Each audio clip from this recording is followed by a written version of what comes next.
अस्सलाम वालेकुम, welcome back. आज मैं बनाने लगी हूँ बहुत ही मज़ेदार वाइट सॉस पास्ता की रेसिपी, जो कि बहुत ही मज़ेदार क्रीमी चीज़ी सॉसी बनता है, बहुत ही टेस्टी बनता है।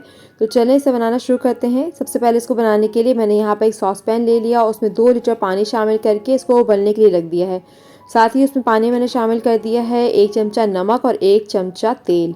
पानी में एक उबाल आ गया तो अब मैंने यहाँ पर पास्ता का एक पैकेट ले लिया है। जो थोड़े से चौड़े वाले पास्ता होते हैं ना, वो मैंने ले लिया है। पूरा एक पैकेट 500 ग्राम का पैकेट है। ये सारा इसमें शामिल कर दूँगी और इंस्ट्रक्शन के मुताबिक जो भी मतलब इसमें लिखा हुआ है जिस हिसाब से इसको पकाना है, उतनी देर से मैंने पका लिया है। तकरीबन 8 से 9 मिनट में ये पास्ता अच्छी तरह से फुल कुक हो जाता है। ये देखिए मैं इसको फुल कुक कर लूँगी। इस तरह से देखिए चेक कर लें आप भी।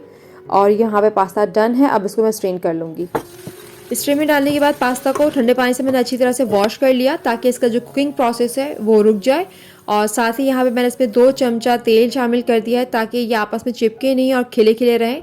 बस यहाँ पास्ता जो हमारा तैयार है इसको एक तरफ रख दूँगी। अब यहाँ पर मैंने एक सॉस पैन में 2 खाने के चम्मच मक्खन के शामिल कर दिए। लो फ्लेम पर मक्खन मेल्ट हो गया तो अब यहाँ पर मैंने 450 ग्राम बोनलेस चिकन ले लिया है। उसे स्ट्रिप्स में काट लिया था।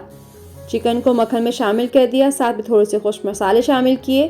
सबसे पहले नमक हस्बे ज़रूरत, कुटी हुई लाल मिर्च आधी छोटी चमची, लहसुन पाउडर आधी छोटी चमची, पिसी हुई काली मिर्च शामिल करूँगी आधी छोटी चमची और आखिर में शामिल करूँगी इसमें मैं 1 खाने का चम्मच सोया सॉस। बस अब सब चीज़ों को शामिल करके मीडियम फ्लेम पर गल जाने तक चमचा हिलाते हुए अच्छी तरह से पका लिया मैंने इसको। 5 से 6 मिनट मुझे इसमें लगे थे। चिकन अच्छी तरह पक गई तो इसमें थोड़ी सी सब्जियां शामिल करूंगी। सबसे पहले मैं यहाँ पे डाल रही हूँ ग्रीन शिमला मिर्च, यानी कि हरी शिमला मिर्च शामिल कर दी आधा कप ही शामिल कर रही हूँ लाल वाली शिमला मिर्च, और ऑरेंज शिमला मिर्च आधा कप। आप अपनी मर्ज़ी की जो चाहे जितनी चाहे सब्जियाँ शामिल कर सकते हैं और अपनी ज़ायक़े के हिसाब से कर सकते हैं। बस अब मैं यहाँ पर 1 से 1.5 मिनट तक मैंने सब्ज़ी और चिकन को अच्छी तरह हाई फ्लेम पे मैंने इसको पका लिया है। उसके बाद सब्ज़ी और चिकन को निकाल के अलग रख दूँगी। अब वाइट सॉस बनाने के लिए सेम पॉट में मैंने दोबारा से 2 खाने के चम्मच मक्खन की शामिल कर दिए, साथ ही 1 छोटी चमची तेल का भी। लो फ्लेम पर बटर मेल्ट हो गया तो अब मैंने यहाँ पे 4 से 5 लहसुन के जवे लेके उसे बारीक चॉप कर लिया था। खाने के चम्मच में देखें तो 2 बड़े खाने के चम्मच मैंने बारीक चॉप किया हुआ लहसुन इस पर शामिल कर दिया है। लहसुन को हल्का सा मैंने सौते किया है कि इसका रंग नहीं बदलेगा, सिर्फ इसका जो है मतलब कि इसमें अच्छी सी भीनी सी खुशबू आने लगी।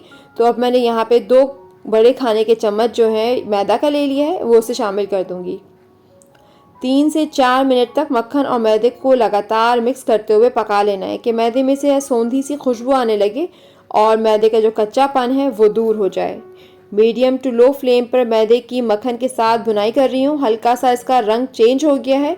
बस अब मैं इसमें दूध शामिल करूंगी, इसीलिए मैंने यहाँ पे विस्क ले लिया है ताकि दूध डालते हुए इसमें लम्स ना बने। लगातार मिक्स करते हुए इसमें थोड़ा थोड़ा सा दूध शामिल करती जा रही हूँ। एकदम लो फ्लेम पर पकाते हुए ध्यान रखना है कि इसमें गुठली बिल्कुल ना बने। यहाँ पर मैंने 1 कप दूध और 1 cup full fat heavy cream का इस्तेमाल किया है। अगर आप चाहें तो क्रीम के बजाय मज़ीद 1 कप दूध का भी इस्तेमाल कर सकते हैं। तैयार होने पर सॉस अगर गाढ़ा लगे तो इसमें मज़ीद दूध ऐड कर सकते हैं। अब आप यहाँ देखें कि कितना ज़बरदस्त क्रीमी और स्मूथ टेक्सचर आया है। कोई भी इसमें ज़रा बराबर भी लम्स नहीं है। बहुत ही अच्छा वाइट सॉस तैयार हो चुका है। बस इसमें अब अच्छा सा बॉयल आने लगा है तो अब मैं शामिल करूँगी 1 छोटी चमची ऑरिगानो, 1 छोटी चमची कुटी लाल मिर्च, आधी छोटी चमची कुटी काली मिर्च। नमक मिर्च आप अपने ज़ायक़े के हिसाब से कम या ज़्यादा कर सकते हैं। आखिर में थोड़ा सा नमक। चीज़ी फ्लेवर और टेक्सचर के लिए 100 ग्राम मैं यहाँ पे मोज़रेला चीज़ का इस्तेमाल कर रही हूँ, तो आप अपने ज़ायक़े के हिसाब से कम या ज़्यादा कर लें। सब चीज़ों को अच्छा सा मिक्स किया।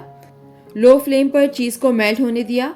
बस अब हमारा यहाँ पर गाढ़ा वाइट सॉस बनकर रेडी हो गया है। अब मैं इसमें शामिल करूँगी चिकन और वेजीज जो हमने फ्राई करके रखा था।